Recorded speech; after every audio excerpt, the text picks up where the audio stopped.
Hi, I'm Charlotte So Natural, here in historic downtown Newton, Kansas, where it has stopped snowing today, but we are looking forward to welcoming some beginners to our second Saturday class, not this weekend, but next weekend.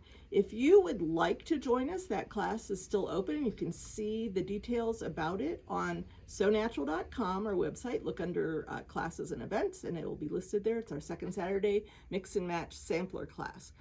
But I realize that some beginners might have tools already, or they might sew but haven't started quilting, or they might be great scrapbookers and they have some tools that they've used for scrapbooking and they're thinking maybe that will work for quilting. Well, maybe they will, but I want to make sure that you know about the tools that really we think are the best to start with. So we're going to do rotary cutting in this. This is the day of rotary cutters, not scissors. So we've chosen our rotary cutter. I had another little video where I talk about rotary cutters in depth, but I have my rotary cutter and I have a mat. It's not huge. It's 18 by 24, partly because I know as a beginner, I don't want you to invest in lots of stuff right away. You can, but you don't have to. And maybe you're going to take this on and do like one or two small projects and decide it's not the fit for you. I hope it is. So we will talk about how to expand our toolbox. But right now we're going to start with sort of a medium to small rotary cutting mat and a rotary cutter. And now we need a ruler. So there are different manufacturers for rulers. Creative Grids is one of the best ones. All the rulers are that are for quilting have a thickness of about 1/8 of an inch, or maybe just a little bit thicker. And they are the brands that I recommend have built their reputations on keeping accurate measurements. So they're accurate. So we recommend you stick with brand names, not buy ones off of the internet where you don't really know where they're coming from or who has made them. So this is Creative Grids, and this is another one of my favorites. This is a little bit a different kind of product. This is Quilter Select, and their entire surface that goes against the fabric is very not rough, it's not sticky, but it is such a texture that it really does not slip, and that is very secure. There are also different sizes. So this is a 6.5 by 12.5 inch ruler. This is a 6.5 by 24.5 inch ruler, and we have bigger rulers. Now, again, back on the theme that I think that as a beginner, I would like you to have something that's easier to pick up than these bigger, longer, heavier rulers. So let's just get started, especially if you're doing the mix and match sampler class. We're going to start you with kits that are pre-cut pieces of fabric, and so you don't need the big long piece of plastic to cut with, the ruler. But let's say you do. Let's say you get a yard of fabric from the store, and this is the selvage edge, and it is folded. Here's the fold right here, and then here is the other edge of the selvage. It is not printed, and that's usually, most fabrics kind of look something like that, have some indication of that. And you can say my 1 yard of fabric is larger than my cutting mat. So not a problem, because I'm just going to fold that, and I'm going to fold that so that that folded edge is even with my woven selvage edge, and I'm going to use the lines on the mat to line up the edge of my fabric. I am not going to use the lines to measure. This is, quilting is a little bit more particular than the lines on the mat. I really highly recommend that you get used to using the lines on the ruler for measuring. So then you can just use this 12.5 inch ruler, because by the time you've folded a 45 inch wide piece of fabric in half and in half again, it fits under this ruler. So now I am going to keep my line on the ruler. That is this line here. And again, ways to look at these different brands is this has frosted 1/4 inch on 2 sides and a frosted 1/2 inch on 2 other sides. So it's kind of easy to see an edge. I'm going to line that up, and I'm lining up this line here on the edge of the fabric. I'm going to pick a line over here. I could go a little bit further because I don't want to waste anything, because that's how I was built. Waste not, want not. And I'm going to line this up here. Now I'm going to put my fingers on the ruler, pressing down. So everything is coming down, and I have multiple points of pressure on the ruler. I'm going to open my cutting blade, reveal it by sliding. This one has a slide for a guide, for a cover. And I'm going to bring my blade in right next to the edge of the ruler. I'm not going to start down here and hope I hit the edge. I'm going to find it by coming into the side. That's going to keep my blade from nicking too. So now I'm going to put pressure on it. I'm holding, you can kind of see these little dots. You can see the fabric is moving a little bit in front of me, which is fine. It might indicate that this blade is kind of dull. And so we're going to do that, and maybe a little bit dull. But you can see that a small blade cut 4 layers of fabric just fine. So we're doing well with that small blade.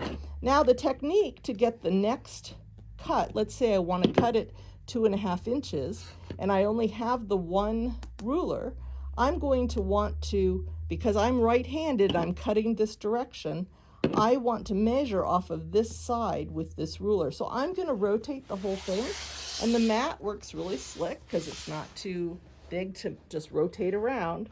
Now I'm going to line up the 2.5 inch line. Now this ruler has markings, 1.5, 2.5 going across one side of the ruler, and then it has hole markings going the other way. So some people find that a little bit confusing. As you can see, my arrows here, sometimes I'm working on a project and I can get confused quite easily. So there is this product, not to overwhelm you at all, but there is a crutch available to mark that. But I know now I'm going to cut 2.5, so that's my 2.5 right there. So I'm going to do that. I'm going to make sure the ruler is extending beyond here, and I am going to again reveal my blade. I'm going to come in right next to my ruler, and now I'm putting pressure, and I'm going to do what I call walking. Walk my pressure up here and do that, and now I'm done. Now I want to say that people tend to want to do this. They want to push down with the palm of their hand. They think they have lots of power. But what that does is that creates an axis for rotating. And we don't want to rotate. We want it to stay straight so that we have a nice straight strip of fabric. So that's how you cut strips. Now we'll just lift up our ruler and move on again to here. I'm going to line it up here, and then I'm going to come in again right next to it. Notice I'm not doing this. I'm coming in next to it. If I have to pull back a little bit to finish cutting, okay. I can see right here, here's my line lined up with the edge of the fabric. Then I can move this away a little bit. I'm all cut, and I have another straight piece. So that works really well. If you want to cut squares, I would recommend that your second ruler purchase be a square ruler. And I like the 8.5 inch ruler best myself. That size suits me fine. But since we're talking about starting small, you could easily start with a 5 inch, a 4.5 or a 5 inch. If you think you're going to work with charm squares, which are 5 inches square, you would want something 5 inches or larger probably. So this one is a handy dandy little 5 inch, but I do like the 8.5 really well. So I'm going to demonstrate with the 8.5. So let's say now I want to cut some from my 2.5 inch strip. I want to cut some 2.5 inch squares. So you don't need a 2.5 inch square ruler. What you need to do is there's a selvage here. So I want to make sure I get that cut off. So I'm going to turn that around like this. I'm going to make sure that this is lined up. I'm going to use the lines on the mat. And I'm going to line up the ruler. And I can see I'm holding it straight because my square ruler lines up on another line of the mat. And I'm going to trim that. Now, I'm going to either, I could rotate the mat if I want to, but I haven't gotten started. I don't have anything cutting, so I'm just going to turn it around. And again, I can see that my strip is 2.5. It's falling inside all of the lines. And now I want a 2.5-inch square. Well, your square ruler should have a diagonal straight down the middle. So if you have the diagonal going into the corner of the fabric, you know you're going to be cutting a square. Again, this brand, Creative Grids, on this ruler has the 1, 2, 3 marked, but if I turn this ruler around, it actually has the 2.5-inch marked clearly there. So if I'm cutting a 2.5-inch square, that is really handy dandy. I have my line on the cut edge of the fabric. And again, now that I've introduced you to bringing the blade up next to the ruler, I'll tell you another trick. When we were looking earlier, when we were cutting the strip, and we could see that fabric moving ahead of me a little bit, especially when I'm cutting small to keep it accurate, I actually come up here and I cut a little nick where I want to go, and then I cut like that direction. So let's do that again. That's a 2.5-inch, so I've got the diagonal going in. I'm sure I'm not cutting it 2 1/4. I'm not cutting it 2 3/4. I'm cutting exactly at 2.5, so my diagonal line is going into the corner of the square. And again, I could just come down here and cut, but what I like to do, and once you get in the habit of this, you can see even when I'm demonstrating, I have trouble not doing it, I make a little nick up here, and what that's going to do is that's going to allow me to be sure that my ending cut is as accurate as my starting cut. But what's most important is that your measuring is accurate, so measure twice. So I laid it on there, I think I'm at 2.5. I'm double checking, yes, my diagonal's going into the corner. Come in here, I'm gonna cut here, slide it back. I do not cut going this direction. I see that on videos online. It always makes me cringe. You really should cut moving away from your body. And a variety of rulers is very helpful, but not necessary to get started. So again, I would recommend that if you're starting off as a beginner and building your tool set, that you start with a medium size cutting mat, a medium size ruler, and a blade that is small, 28 millimeters, with a nice handle that fits your hand. So thanks for joining me. I hope maybe I'll see you in class. I'm Charlotte here at Charlotte So Natural, historic downtown Newton, Kansas, on Main Street, and sonatural.com on the web. Thanks for joining me.